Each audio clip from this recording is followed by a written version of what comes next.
تم کون ہو؟ جو جواب ملا وہ آج تک میرے کانوں میں گونجتا ہے، تمہارے بہت قریب، بہت زیادہ قریب۔ اسی لمحے میرے کمرے کی لائٹس ہلکی سی فلیکچویٹ ہوئی اور پھر بجھ گئی۔ پورا کمرہ اندھیرے میں ڈوب گیا۔ میرا دل زور زور سے دھڑکنے لگا۔ میں نے فوراً موبائل کی فلیش لائٹ آن کی۔ لائٹ دوبارہ جلانے کے لیے سوئچ بورڈ کی طرف بڑھا، مگر فون پر آواز اب بھی آ رہی تھی، روشنی مت جلاؤ۔ میں نے گھبرا کر کہا، تم آخر ہو کون؟ جواب میں ہلکی سی ہنسی سنائی دی، ایسی ہنسی جو نہ مکمل مرد کی تھی نہ عورت کی، جیسے دو آوازیں ایک ساتھ مل کر ہنس رہی ہوں۔ میرا دماغ تیزی سے کام کر رہا تھا۔ میں نے سوچا شاید کوئی ہیکر ہو یا کسی نے کیمرہ ہیک کر لیا ہو۔ میں نے فوراً فرنٹ کیمرہ چیک کیا، ٹیپ لگا ہوا تھا جیسا کہ میں ہمیشہ لگاتا ہوں۔ میں نے لائٹ دوبارہ آن کرنے کی کوشش کی، اس بار لائٹ چل گئی۔ کمرہ ویسے ہی تھا جیسے پہلے تھا، کوئی نہیں تھا وہاں پر۔ فون اچانک کٹ گیا۔ میں نے فوراً اس نمبر پر دوبارہ کال کی۔ یہ نمبر واٹس ایپ پر موجود نہیں ہے، اسکرین پر یہی پیغام آ رہا تھا۔ میں نے دوبارہ چیک کیا، کال لاگ میں وہ نمبر موجود تھا، مگر جب چیٹ کھولی تو کچھ بھی نہیں تھا، نہ ڈی پی، نہ آخری بار آن لائن، نہ کوئی معلومات۔ میں نے سوچا شاید نیٹ ورک کا مسئلہ ہو۔ اس رات میں دیر تک جاگتا رہا، ہر آہٹ پر چونک جاتا، مگر دوبارہ کوئی کال نہیں آئی۔ میں نے فیصلہ کیا کہ اگلے دن اپنے دوست عثمان کو بتاؤں گا، وہ آئی ٹی کا ماہر تھا، شاید کوئی منطقی وجہ نکال لے۔ اگلے دن دفتر میں نے اسے سارا واقعہ سنایا۔ وہ پہلے تو ہنسا، یار کوئی تمہارے ساتھ مذاق کر رہا ہے، نمبر اسپفنگ ہوتی ہے آج کل۔ میں نے کہا، مگر اسے کیسے پتہ چلا کہ میں کھڑکی کے پاس کھڑا ہوں؟ عثمان نے کندھے اچکائے، شاید اندازہ لگایا ہو، یا تم نے خود کچھ ایسا کہا ہو۔ میں خود بھی یہی سوچنا چاہتا تھا، میں نہیں چاہتا تھا کہ یہ کوئی چیز اور ہو۔ اس رات میں نے جان بوجھ کر کمرے کی لائٹ آن رکھی۔ تقریباً 1 بجے میرا فون دوبارہ بجا، وہی نمبر۔ میرا دل تیزی سے دھڑکنے لگا۔ میں نے کچھ لمحے سوچا اور پھر کال اٹھا لی۔ اس بار کوئی سانس نہیں، کوئی خاموشی نہیں، سیدھا ایک جملہ، تم نے کسی کو بتایا؟ یہ سن کر میرا خون خشک ہو گیا۔ میں نے جھوٹ بولنے کی کوشش کی، کیا مطلب؟ آواز قدرے سخت ہو گئی، تم نے دفتر میں بتایا عثمان کو۔ میرے ہاتھ سے فون تقریباً گر گیا۔ یہ نام اسے کیسے معلوم تھا؟ میں نے ارد گرد دیکھا، کمرہ بند تھا، دروازہ لاک تھا اور کھڑکیاں بھی بند۔ میں نے کانپتی ہوئی آواز میں کہا، تم آخر چاہتے کیا ہو؟ چند لمحے خاموشی، پھر آہستہ سے جواب آیا، بس سنو اور یاد رکھو۔ اس کے بعد جو سنائی دیا وہ کسی انسان کی آواز نہیں تھی، جیسے کئی لوگ بیک وقت سرگوشیاں کر رہے ہوں، مختلف لہجوں میں، مختلف زبانوں میں، کوئی روتا ہوا، کوئی ہنستا ہوا، کوئی چیختا ہوا۔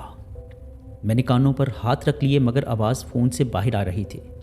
پھر اچانک ان سب آوازوں میں ایک آواز نمایاں ہوئی، ایک عورت کی، بہت مدھم، جیسے کسی گہرے کنویں سے آ رہی ہو، حارث ہمیں نکالو یہاں سے۔ میرا دل جیسے سینے سے باہر نکلنے لگا۔ ہمیں نکالو، وہ ہمیں بند کر کے رکھتا ہے۔ میں نے گھبرا کر کال کاٹ دی۔ اسی لمحے میرے کمرے کی دیوار پر لگی گھڑی نیچے گر گئی۔ میں چونک کر پیچھے ہٹا، گھڑی کی سوئیاں ٹھیک 1:30 پر رکی ہوئی تھی۔ میں نے فوراً وضو کیا، قرآن اٹھایا اور سورہ بقرہ کی تلاوت شروع کر دی۔